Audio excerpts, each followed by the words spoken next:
وذکرہم بأیام اللہ۔ صدق اللہ مولانا العظیم وبلغنا رسولہ النبی الامین المکین الکریم ونحن علی ذلک لمن الشاہدین والشاکرین فالحمد للہ رب العالمین۔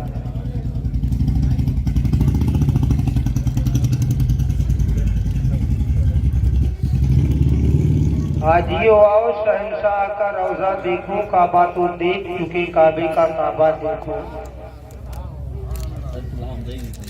غور سے سن تو رضا، کعبے سے آتی ہے صدا، میری آنکھوں سے میرے پیارے کا روضہ۔ خواجہ ہند و دربار ہے اعلیٰ تیرا، کبھی محروم نہیں مانگنے والا تو۔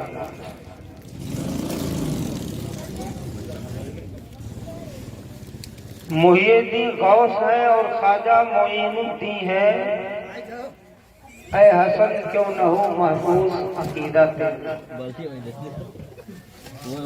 درود پاک پڑھ لیں، اللہم صلی علی سیدنا شفیعنا مولانا محمد بارک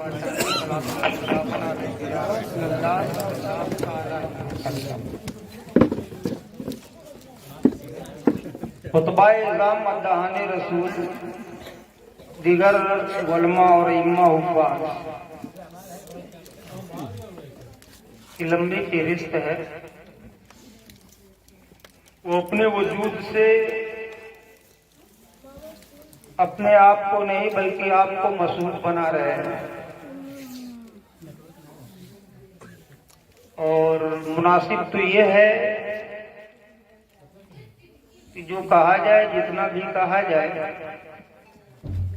کوشش یہ کریں کہ اس کو سنیں اور عمل کرنے کی کوشش کریں۔ خراسان کی وہ سرزمین تھی کہ جہاں ایک انسان پیدا ہوتا ہے، حالات اور وقت کی تبدیلی کے ساتھ وہ عراق میں آ کر سکونت اختیار کرتا ہے۔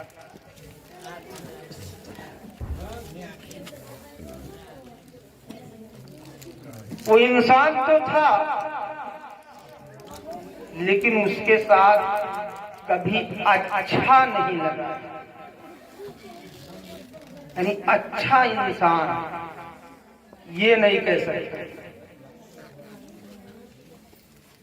کھاتا پیتا تھا، چلتا پھرتا تھا، گھومتا اڑتا بیٹھتا سب، لیکن فقط انسان تھا۔ قسمت پل میں بدل جائے کہ کوئی نہیں جانتا۔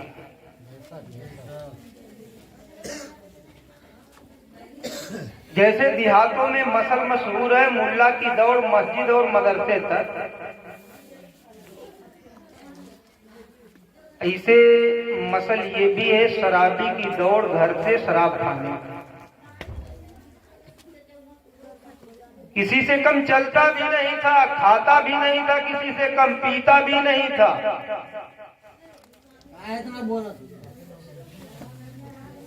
پینے میں تو اتنا ماہر تھا، اتنا زیادہ پیتا تھا، اگر کسی کو پتہ لگانا ہوتا تو میکدے میں جا کے اس کو پاتا، مشکل سے وہ اپنے گھر ملتا، مشکل سے عزیز و اقارب کے یہاں ملتا، مشکل سے رشتہ داروں کے یہاں ملتا۔ کوئی پوچھتا فلاں انسان کہاں ہے تو بتا دیا جاتا فلاں جگہ ملے گا، جاؤ۔ جانے والا جاتا، وہاں وقت یقیناً اسے پا جاتا۔ کسی آدمی نے ایک مرتبہ پوچھا کہ فلاں شخص کہاں ہے؟ بتانے والے نے بتایا کہ جاؤ شراب کھانے میں وہ ملے گا۔ کہا اتنے دعوے کے ساتھ تمہارا کہنا کیوں؟ کہا اگر میرا دعویٰ غلط ہو جائے تو چور کی سزا وہی مجھے دے گا۔ کہا چل میرے ساتھ۔ وہ آدمی ساتھوں ساتھ جاتا ہے، شراب کھانے کے دروازے پر بیٹھا ہوا اگر کوئی چمکتے ہوئے چہرے جیسا انسان ملا تو وہی انسان تھا جس کے بارے میں کہا گیا تھا کہ ہاں وہ وہی ملے گا. پی کر مست. حالانکہ جانے والا اس کا دوست تھا. دوست نے پہچان لیا, چہرے سے پہچانا, حلیہ سے پہچانا, عادات و اطوار سے پہچانا, لیکن وہ بد مستی کے عالم میں اپنے دوست کو نہ پہچان سکا. یہ عالم تھا اس کا. وہ واپس آ گیا. آنے کے کچھ ہی دن کے بعد اس نے اپنے ہاتھ کو پروردگار عالم کی بارگاہ میں بلند کیا. مولا, یہ جب ہوش میں رہتا ہوگا, اسے کوئی شخص اس کے دوست احباب و اقارب کے بارے میں پوچھتا ہوگا تو یہ ضرور میرا نام لیتا ہوگا, اے اللہ مجھے لوگ 5 وقتہ مسجدوں میں جاتے دیکھتے ہیں, اور جب سنتے ہوں گے کہ اس کا ایک دوست ہے کہ یہ 5 وقتہ مسجد میں پڑا رہتا ہے اور وہ 5 نہیں بلکہ 8 پہر شراب خانے میں پڑا رہتا ہے, اے پروردگار مجھے تانا دیتے ہوں گے, پروردگار کوئی ہیلا لگا دے, کسی بہانے کے ذریعہ اس کو شراب خانے سے دور کر کے اپنے کھانے یعنی خدا خانے تک پہنچا دے. اللہ نے اس کی دعا سن لی. ایک مرتبہ وہی انسان اسی بھٹی کی جانب جا رہا تھا, راستے میں ایک ٹکڑا ملا, اٹھایا, دیکھا کیا لکھا ہے, بسم اللہ الرحمن الرحیم.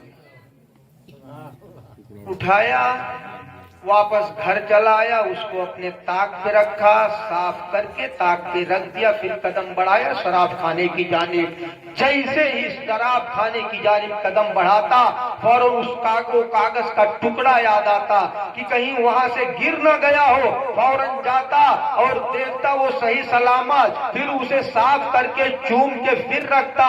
پھر شراب کی طرف لگ پڑی ہوئی تھی, شراب کی طرف دوڑنے لگتا, لیکن پھر یہ خیال آتا کہیں ایسا نہ ہو اس کی بے حرمتی ہو. ایسے پروردگار عالم نے اس انسان کے دل میں بسم اللہ الرحمن الرحیم شریف کی عظمت اتنا بٹھال دیا, یقیناً شراب خانے کا راستہ بھول گیا اور بنا سمار کے صاف کر کے وہی بسم اللہ الرحمن الرحیم کا ٹکڑا طاق پہ رکھا, بلند جگہ رکھا. اس کی عظمت کے مد نظر اللہ رب العزت نے اپنے نام کے ادب کے صدقے میں اس انسان کو اتنا معظم, اتنا مکرم اور اتنے اعلی مرتبے پر فائز کر دیا.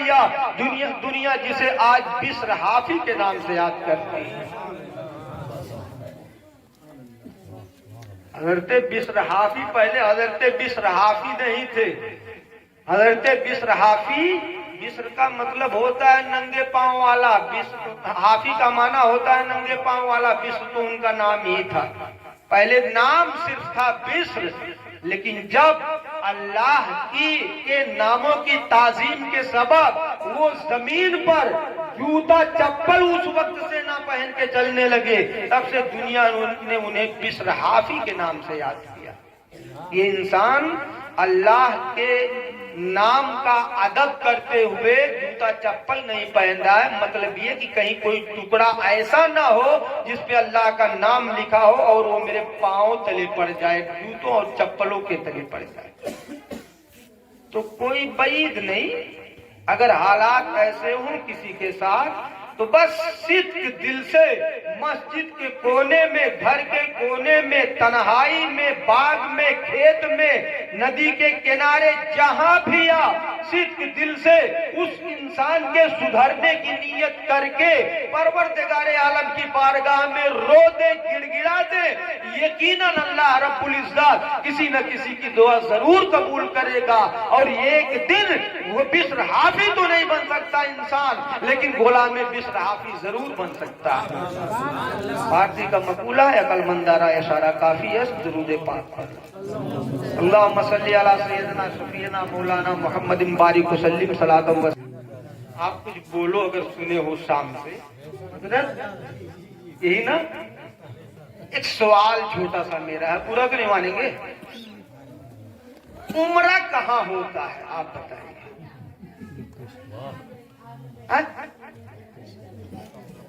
عمرہ کہاں ہوتا ہے بتائیے.